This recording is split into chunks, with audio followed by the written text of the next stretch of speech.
to you from the Multimedia Broadcasting Headquarters. You're just in time for the 9 p.m. news bulletin. My name is Nyakidi Efi. My name is Eric Ongaga. And to our top story of the day, the Independent Electoral and Boundaries Commission is cautioning politicians against engaging in Kiambaa electoral process. They are threatening to arrest anybody who will go contrary to the legal laws. IEBC says it has received reports of possible political interference and they'll be on the lookout for any person seeking to create havoc. Our senior political affairs reporter Brian Keter is in Kiambaa and has prepared the following piece. The Independent Electoral and Boundary Commission says all is set for Thursday's by-election, with all officers involved in the election now in place. Wednesday morning, IEBC official took candidates and agents through plans laid down to facilitate a smooth flow. This included showing them samples of ballot papers, as well as assuring those in race of a foolproof process. IEBC returning officer Peter Muigai says that the commission is confident of its work, but questions are being raised by players in the elections. The United Democratic Alliance UDA says the system is prone to rigging, and their main opponents Jubilee Party are employing under-the-table tactics to edge them out. Allegations which Jubilee Party has declined. State unequivocally that UDA as a party believes that power belongs to the people.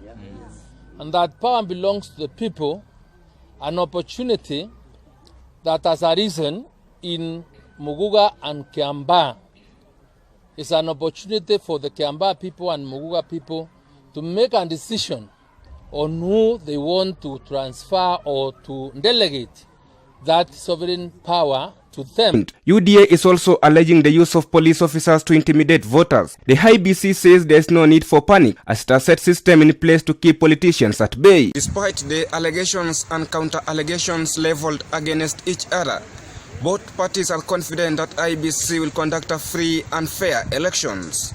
Brian Keter reporting for Mmu Prime News. As the vetting of the IEBC commissioners gets into the fourth day, ANC leader Musalia Mudavadi has called for careful vetting of the electoral agency commissioners. Speaking at Mathare SDA Church, Mudavadi cited that IEBC holds a key role to peaceful elections and should execute its mandate well. Our reporter Elvis Burudi with more details. Today being day 4 of the interview to fill the vacant position in the IEBC, 3 candidates eyeing the position, among them former Kenya National on Human Rights, Florence Njaogo, are set to face the panel. This comes after her voter details could not be found. However, she insisted that she voted in the last general election. In all the elections and since I turned 18, I think, and the referendum, I vote at St. George's Primary School and have been a registered voter there for the longest time. The only other place I've voted before is in Langata constituency. Njaogo was put on test to speak Swahili as a national language if she encounters voters who don't speak English. Ninafahamu lakini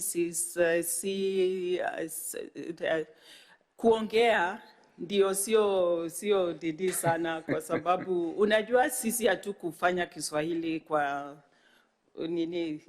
what is it called? Same note, ANC party leader Musalia Mudavadi has urged proper vetting of the candidates to fill the 4 positions that were left by the commission. Wakati wameanza process ya kurecruit commissioners wapya, tunataka watafute watu sawa, kwa sababu juzi mmoja alitoroka, alikuwa ameitwa kwa interview na kumbe makaratasi zake ni za bandia. Alipogundua kwamba watakuja kumpata akatoroka. Kwa hivyo hiyo ni dalili ya kuonyesha kwamba tusipochunga, wakora wanatungoja kwa kila kona. Wakora wanangoja wa Kenya kwa kila kona. For Mmu News, I'm Burudi Elvis. We're glad that you stayed tuned. I want to tell you that don't go away. In a very short while, we shall be back after this commercial break, and we shall be having business news by our reporter, Miriam Msioki. Dove invited friends to play a guessing game. Asking one woman to wash half her face with soap, the other Dove. Can you touch and tell the difference between the two? It feels dry and a little bit rough. And this side? It feels smoother and softer. That's the Dove side. You're right, it is the Dove side. Dove is different, with 1/4 moisturizing cream for softer, smoother skin. Your skin looks beautiful. For smoother, more glowing skin, it must be Dove.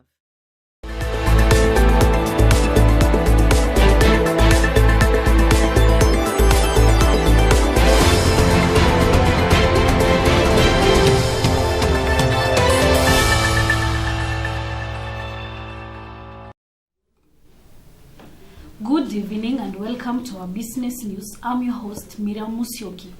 Tough economic times ahead as Kenyans have been wont to brace themselves for tax rate increase. Our reporter Alex Thuo with more details. The Kenya Revenue Authority is set to tax more income from people who work in the informal sector in a bid to collect 6.8 trillion shillings over the next 3 years so as to keep up with the ballooning public spending needs.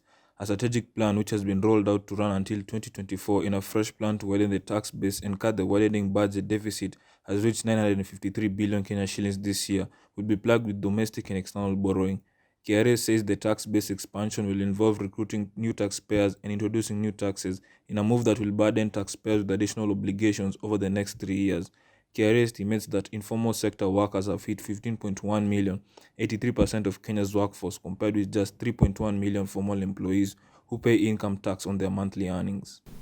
Residents of Kitengela, Kajiado County are turning to charcoal, citing increased cost of cooking gas.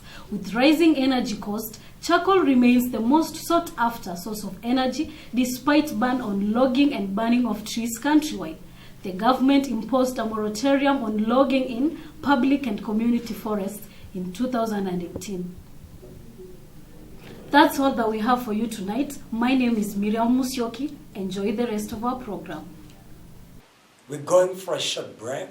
Don't go away, stay tuned. We'll be back with more stories. When I was a little girl, I loved spending time with Mama and Grandma cleaning the house. It was the cleanest on the street. I knew what Grandma's secret was. I was so excited to sing in the choir. And your shirts are always so wide. I knew what Mom's secret was. When I got my own apartment, I knew how to keep it spotless. But no one knew my little secret. Today, I'm a modern woman that still trusts the secret passed down to me. It's Jik, of course, the original trusted bleach, which can be used all around your house for amazing results. Shh, it's our little secret. It's no secret. Jik is Kenya's #1. Is it yours?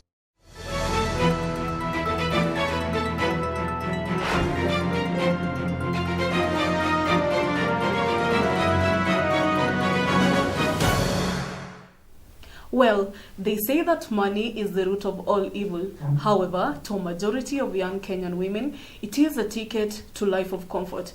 This is a feature story that our reporter Kate Oche has been preparing for months. Let's get the story.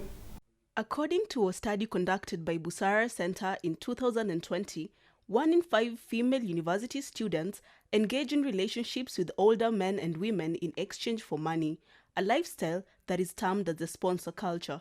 HIV stakeholders are concerned about the role of these sponsors in the spread of HIV and AIDS. We meet a young lady who is a student at Multimedia University of Kenya. So as to conceal her name, let's call her Baby.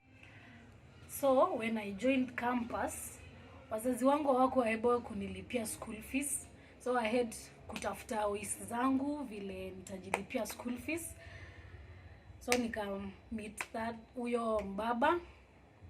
Akakuwa kama my sponsor, akakuwa na nilipia school fees yangu, akalipia my siblings, akakuwa na ni facilitate na vitu za kusoma kama laptop, kanibaya simu, all that.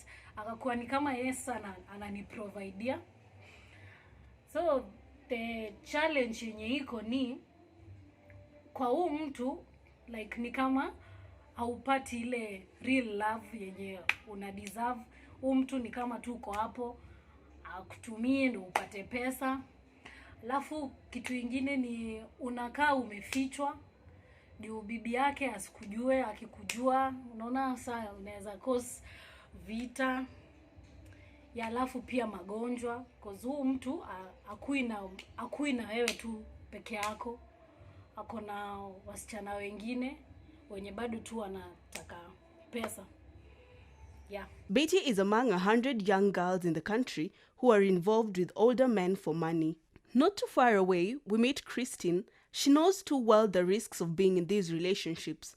Although most choose to remain silent on the trend, she decides to speak up. The two women represent the fraction of young men and women in Kenya who know the risks of the behavior but choose not to listen. This practice is rooted in other sub-Saharan cultures as well as in South Africa. Take, for example, in South Africa, sponsors are known as blessers, and the term is part of a particular lingo in the country that is spoken among young people. Millicent Rono, a psychologist and a parent, says that there are many factors that contribute to the sponsor culture in our country. She gave examples of unemployment, broken families, and pressure among the young to acquire money fast. Psychologists say that the group that is largely affected by this culture include campus students who are aged between 18 and 23 years, young graduates who are seeking employment, and middle-aged adults who are aged between 45 and 60 years. According to Patricia Acero, who is the chair of the National Committee of Women Living with HIV and AIDS, the culture is not new, but has just evolved over time. She warns that the culture can be damning to the lives of those who are involved in it in future if the belief system goes unchecked right now. The risk of acquiring HIV and AIDS, she says, is also higher owing to these relationships in the country. With rising unemployment levels in Kenya, more young people will feel alienated from opportunities, and the sponsor route could offer a quick solution to their current predicaments. But at what cost? Owachikit, reporting for Mmu TV. Thank you for keeping it Mmu Prime News. When we return, sports news will be up with Hazel Awar.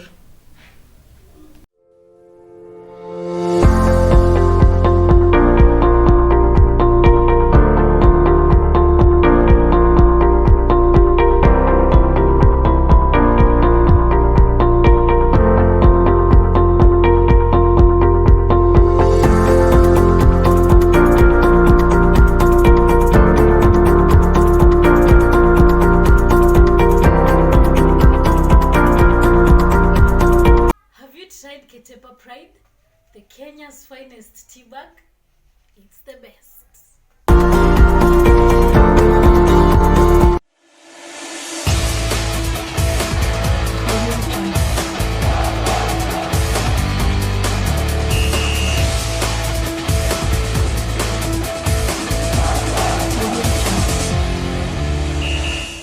Hello there and welcome to Sports Edition. My name is Hazel Awar. Let's get started.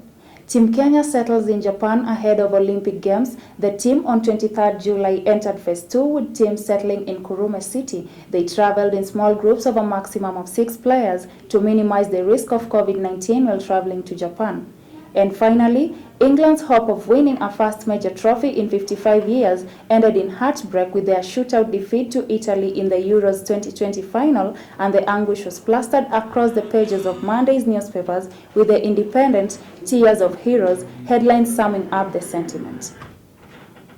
Those are the stories we had lined up for you today. You can check our social media handles for more details on the feature story by our reporter, Kate Owoche. You have a lovely evening.